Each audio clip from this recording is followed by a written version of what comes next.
Graça e paz a todos os alunos do CETAD. Estamos para mais uma aula da Turma de Pastores. Aula esta sobre a soteriologia, a doutrina da salvação. Nós estamos em Teologia Sistemática 3, estudando a doutrina da salvação. E nós, na última aula, começamos a conversão. Nós vimos na última aula que conversão é composta de dois elementos. Um negativo, que é o arrependimento, que mostra quem nós somos, o que nós fizemos. E um positivo, a fé, que mostra quem Deus é e o que Ele fez por nós através do Seu Filho Jesus Cristo.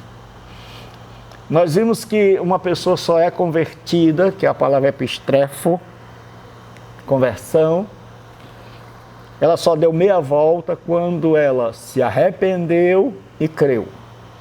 E vimos que arrependimento e fé são duas coisas que ocorrem simultaneamente. Então nós estudamos a doutrina do arrependimento, da fé, do arrependimento,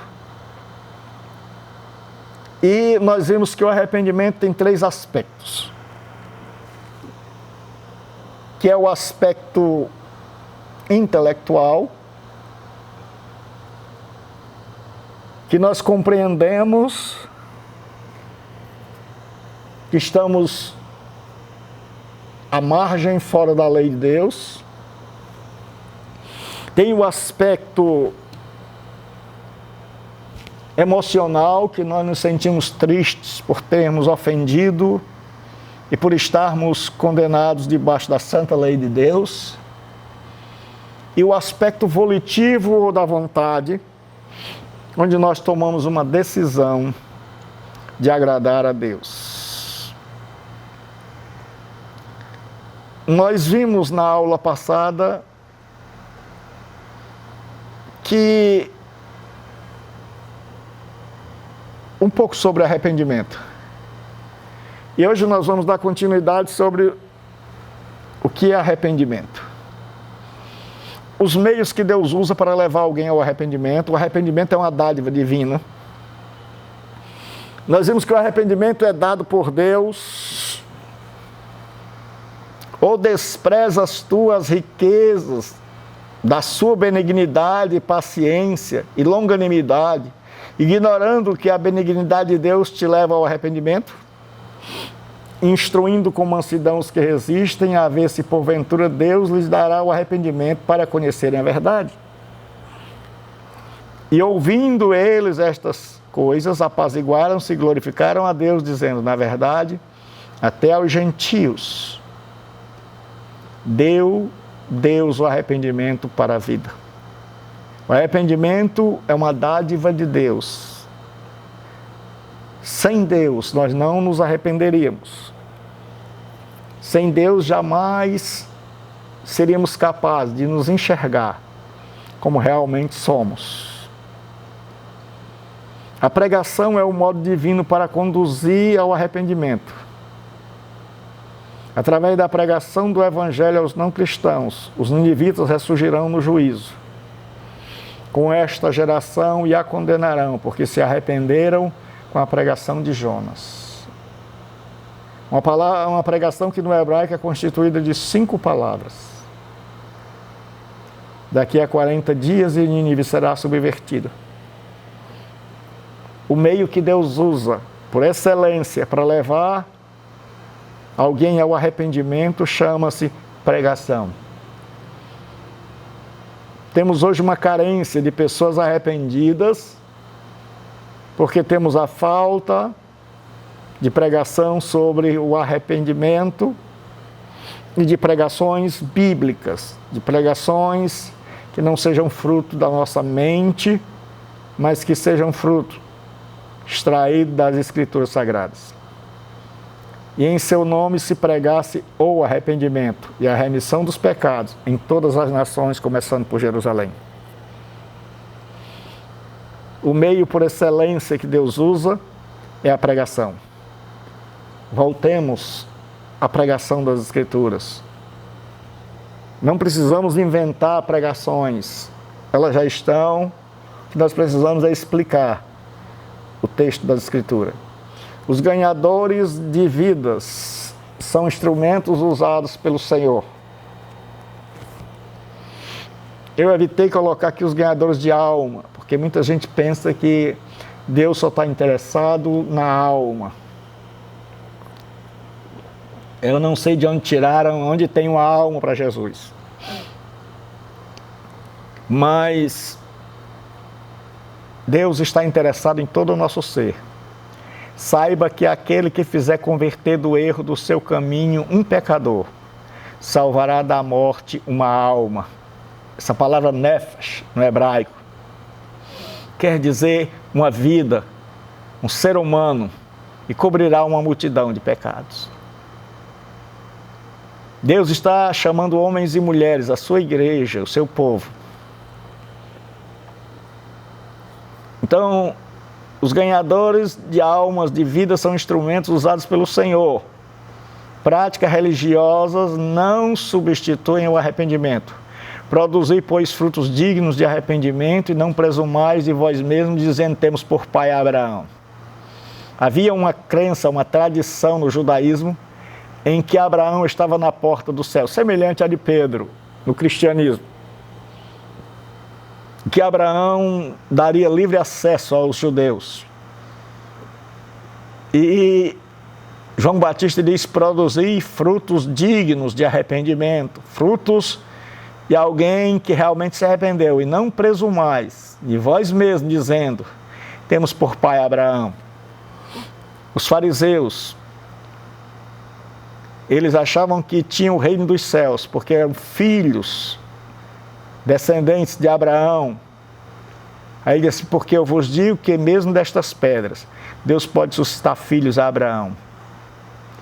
E também agora está posto o machado à raiz das árvores. E toda árvore, pois, que não produz bom fruto, é cortada e lançada no fogo.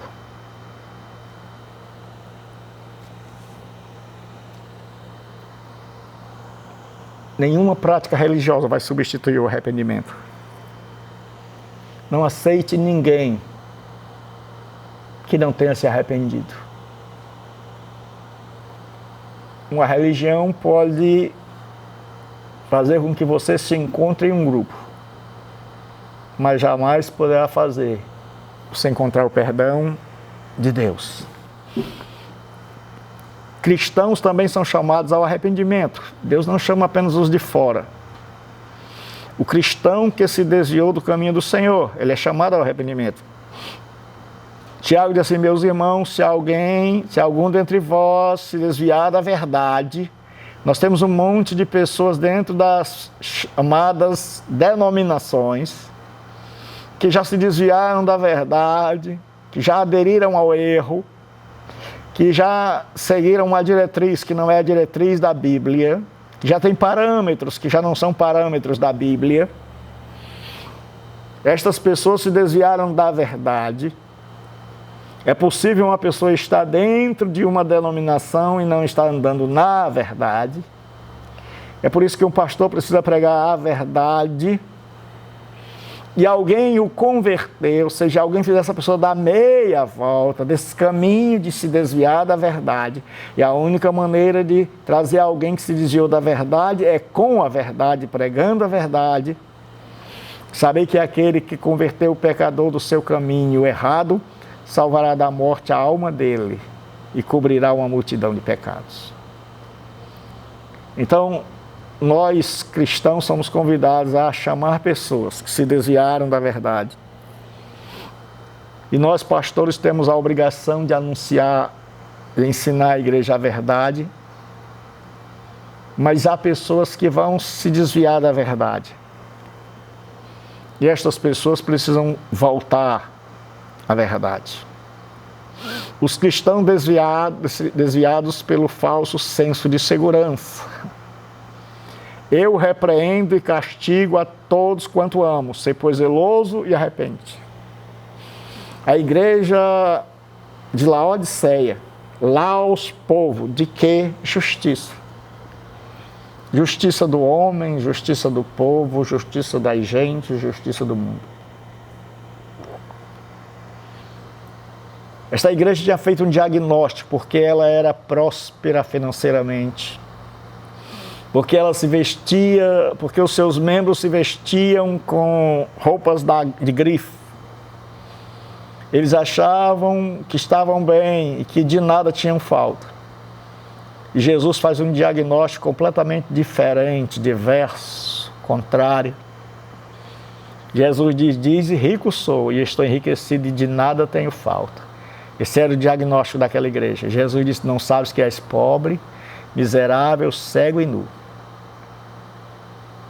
E aí Jesus diz, eu repreendo e castigo a todos quanto amo. Sê, pois, zeloso e arrepende.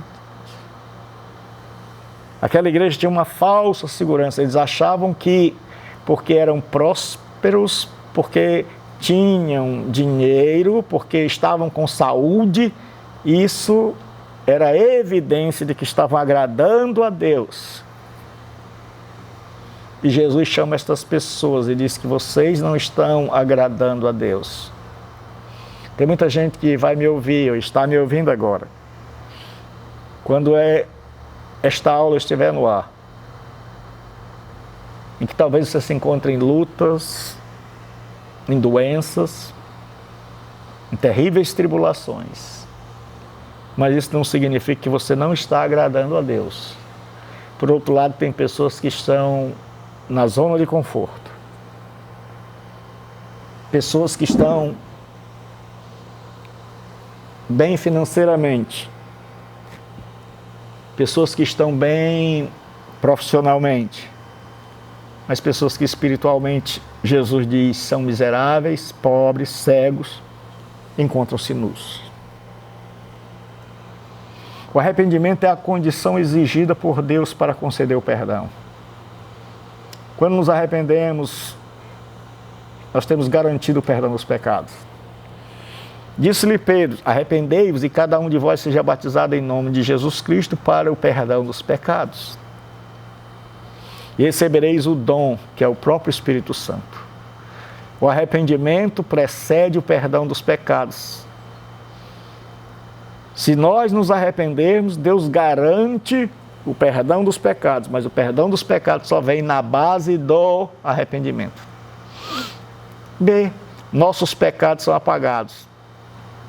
Pedro diz, arrependei-vos, é o imperativo, pois e convertei-vos, para que sejam apagados os vossos pecados. Só mediante o arrependimento é que os nossos pecados são apagados. Não se iluda. Não há outro meio para que o pecado seja apagado, senão iniciar pelo arrependimento. O arrependimento é necessário para o perdão dos pecados. Apareceu João batizando no deserto e pregando o batismo de arrependimento, chamando o povo para o arrependimento, para o perdão dos pecados. Só mediante o arrependimento é possível a segunda cláusula, o perdão dos pecados. Deus, com sua destra, o elevou a príncipe salvador para dar a Israel o arrependimento e a remissão dos pecados. Perceba que em todos esses textos, o arrependimento precede a remissão, o perdão dos pecados. Primeiro nos arrependemos e, como consequência do arrependimento e da fé, somos perdoados. E em seu nome se pregasse o arrependimento. Quanta falta faz hoje a pregação do arrependimento? Nós estamos pregando mensagem de autoajuda.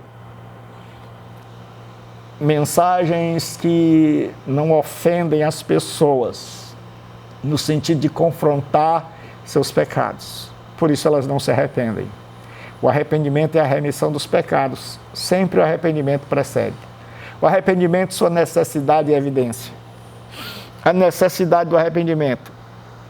Naquele tempo estavam presentes ali alguns dos que falavam dos galileus, cujo sangue Pilatos misturara com os seus sacrifícios. E respondendo, Jesus lhe disse, cuidai vós, que esses galileus foram mais pecadores do que todos os galileus, por terem padecido tais coisas. Não vos digo antes, se não vos arrependeste, todos de igual modo perecereis. E aqueles 18 sobre os quais caiu a torre de Siloé e os matou, cuidais que foram mais culpados do que todos os homens que habitam em Jerusalém? Não vos digo antes, que se não vos arrependeste, todos de igual modo perecereis. Jesus percebe que as pessoas estão conversando, e elas estão, aí Jesus cita 2 acontecimentos do momento. Galileus que morreram e que Pilatos derramou seu sangue em suas oferendas, em seu culto pagão, e um acidente que ocorreu com a torre de Siloé, que matou 18. E as pessoas achavam que isso tinha acontecido como castigo por seus pecados, que eles eram mais pecadores que os outros e por isso tinham merecido isso. E Jesus diz: não. Se vós não vos arrependerdes, também perecereis. Jesus está falando da necessidade universal do arrependimento, que todo ser humano precisa arrepender-se.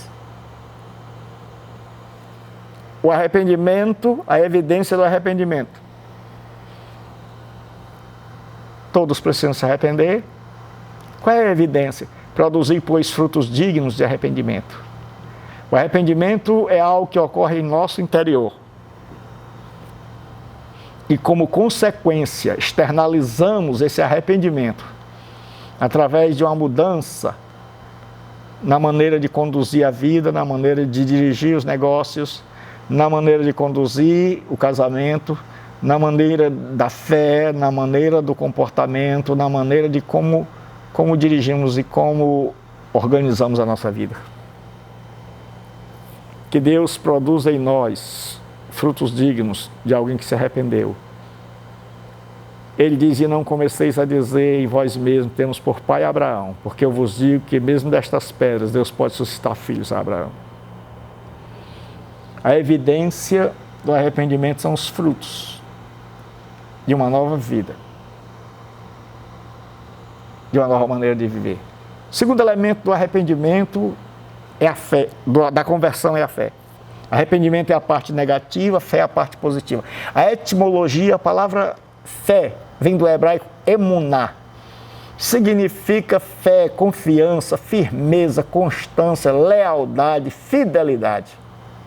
Em grego vem da palavra pistos, significa fé, fidelidade, lealdade, confiança. A definição bíblica de fé: ora, a fé é o firme fundamento das coisas que se esperam e a prova das coisas que não se veem. Essa é uma definição bíblica. Como toda definição não abrange tudo, mas nos indica um caminho. Segundo Strong, é a mudança voluntária na mente do pecador pela qual ele se volta para Cristo. No arrependimento nos voltamos para nós. Na fé vemos Cristo. No arrependimento enxergamos a nós e somos tomados de terror. Na fé olhamos para Cristo e somos tomados de alegria e gozo inefável. A fé salvadora é confiar em Cristo como uma pessoa que vive para o perdão dos pecados e a vida eterna com Deus. O Grundy. A fé salvífica envolve a dependência somente de Deus para a nossa salvação, reconhecendo que Ele, e somente Ele, é a fonte e a suficiência da vida eterna, é o que diz o Norman Geisler. Vários significados do vocábulo fé. A palavra fé na Bíblia tem o sentido de fé natural. Tu crês que há um Deus, faz o bem, até os demônios creem, estremecem. É o tipo de fé que não leva ninguém a mudar. No inferno não existe ateu.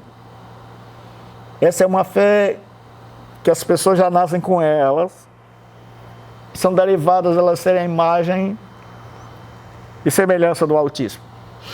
A fé salvadora é aquela fé que acontece no momento em que a nossa alma é alcançada, inundada pela graça de Cristo. Porque pela graça sois salvos, por meio da fé. Isto não vem de vós, é dom de Deus. A salvação é pela graça. A fé é o meio. Pela graça sois salvos, por meio da fé. Esta é a fé salvadora, é a fé que nos é dada no momento da salvação. A fé como fruto do Espírito. Este é um dos únicos lugares onde a fé tem um sentido ético, de fidelidade. E assim, mas o fruto do Espírito é amor, gozo, paz, longanimidade, benignidade, bondade, fé. Em outras traduções, fidelidade, que é uma tradução mais fiel ao contexto, porque tem um sentido ético. Quem creu na fé salvadora vai produzir fruto. E esse fruto, parte desse fruto chama-se fidelidade, ou seja, alguém que é digno de confiança. Fé como dom do Espírito. Então a palavra fé é a fé natural, a fé salvadora, a fé no sentido ético de fidelidade, de ser digno de confiança, é a fé como fruto do Espírito. E a outro pelo mesmo Espírito a fé. Aqui não é uma fé comum, é a fé que opera milagres. E a outro pelo mesmo Espírito os dons de curar. Então nós temos a fé como um dom. E a fé como doutrina dos apóstolos ou doutrina cristã. Judas vai dizer que exortava a igreja a batalhar pela fé, pela doutrina apostólica, para que essa doutrina não fosse corrompida. E crescia a palavra de Deus em Jerusalém, se multiplicava o número dos discípulos, grande parte dos sacerdotes obedeciam à fé. Naqueles dias de avivamento da igreja primitiva, diz-nos Lucas que muitos sacerdotes obedeciam à fé. Eles passaram do judaísmo para o cristianismo. Passaram a crer na doutrina dos apóstolos. Então a palavra fé pode ter esses vários significados. Fé intelectual, fé salvadora, fé como fruto, fé como dom e fé como a doutrina dos apóstolos. O contexto vai nos ajudar a diferenciar. Os três aspectos da fé. A fé como arrependimento tem o intelectual, o emocional e o volitivo. Então, o aspecto intelectual, de sorte que a fé é pelo ouvir, e o ouvir a palavra de Deus. Então, a fé só vem se alguém pregar. A fé aqui é a capacidade de crer para a salvação. Este elemento inclui não só uma crença histórica nos fatos da Escritura, mas uma crença intelectual na doutrina ensinada relativa à pecaminosidade e relativa à dependência de Cristo. Ou seja, a pessoa compreende que é pecador, que já nasceu pecador, como diz Davi, eis que eu nasci em iniquidade e em pecados me concebeu minha mãe, e que coloca em Cristo a sua fé, dependendo dele para ser salvo, porque eu sempre digo que a fé em Cristo tira a fé de nós mesmos. Nós criamos, a pergunta é, nós cremos em nós ou nós cremos em Cristo? Quando você crê em Cristo, você deixa de acreditar na sua justiça própria. Você diz como Isaías, toda a nossa justiça é trapo de imundícia. O aspecto emocional, então a pessoa precisa crer. A fé vem pelo ouvir, ela precisa entender para crer. Cuidado com o tipo de pregação. O aspecto emocional, A saber, se com a tua boca confessares ao Senhor Jesus e em teu coração creres. Não basta confessar com a boca. Tem que ser uma coisa que venha das entranhas, do coração. Que Deus ressuscitou dos mortos será salvo. Nós temos muita gente que fica alegre quando as pessoas confessam com a boca. Mas nós temos poucas pessoas que creram realmente com o coração. O aspecto volitivo, pois é com o coração que se crê para a justiça e com a boca se faz confissão para a salvação. Então você crê no coração, é a parte emocional, e você faz confissão com a boca, que é a decisão tomada de seguir a Cristo. Então a fé engloba esses 3 elementos. O intelectual, você entende a mensagem e crê. O emocional, você crê não apenas com o intelecto, mas você crê com o coração. E o volitivo, você toma uma decisão. A fé é o meio pelo qual recebemos a salvação. A fé é o meio pelo qual somos salvos. Porque pela graça sois salvos por meio da fé. Isso não vem de vós, é dom de Deus. A fé é o meio. É preciso crer para ser salvo. Quem crê e for batizado será salvo. Veja que o crer precede o ser salvo. É necessário crer no Senhor Jesus Cristo para ser salvo. E eles disseram, crê no Senhor Jesus Cristo e será salvo tu e a tua casa. O carcereiro perguntou, que farei, irmãos, para ser salvo? E Paulo disse, lembremos que a família do carcereiro todo estava ali. Lembremos que esse texto não quer dizer que se uma pessoa crê, toda a casa vai crer como alguns pensam. O que estava acontecendo é que Paulo está pregando e o carcereiro traz toda a sua família, porque ele morava lá onde ficava a prisão. E aí ele reúne toda a sua família e Paulo está pregando para ele e para a família. E Paulo diz, se ele crê, porque naquela época era um regime patriarcal, se o pai cresce, toda a família creria com ele. E a família também podia exercer fé pessoal. Então Paulo está dizendo, e disseram, crê no Senhor Jesus, será salvo tu, e não somente tu, mas a tua casa, que está ali, que estava ali presente. Porque eu tenho visto muitas pessoas sofrendo, achando que Deus não cumpriu sua promessa. Você deve orar pelos seus parentes. Os seus parentes provavelmente serão salvos. Se você der bom testemunho, se você orar por eles. Mas isso não quer dizer que Deus fez uma promessa de salvar a família. A família do carcereiro estava ali. Então, que a sua família também possa ser levada à presença de Cristo através da pregação do Evangelho. Sem fé, morremos no pecado. Por isso vos disse que morrereis em vosso pecado. Porque se não credes que eu sou, morrereis no vosso pecado. Jesus está confrontando com os líderes religiosos da sua época. Jesus está dizendo que se eles não crerem, se eles não exercerem fé, se eles não crerem em Jesus como Messias prometido por Deus, nas Escrituras da Bíblia hebraica, que nós chamamos de Antigo Testamento, eles morreriam no pecado. A fé garante a nossa salvação, que mediante a fé estáis guardados na virtude ou no poder de Deus, para a salvação já prestes para se revelar no último tempo. Aqui é o aspecto da salvação. A salvação engloba 3 aspectos: passado, presente e futuro. Fomos salvos da condenação do pecado, somos salvos do poder do pecado e seremos salvos da presença do pecado. E o termo aqui significa que nós seremos salvos pela fé.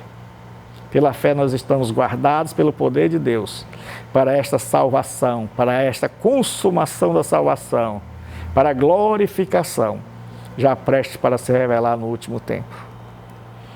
A importância da fé, por ela agradamos a Deus. Ora, sem fé é impossível agradar-lhe, porque é necessário que aquele que se aproxima de Deus creia que Ele existe e que é galardoador dos que o buscam. Há uma filosofia, uma teoria filosófica que diz que Deus não existe, Deus é.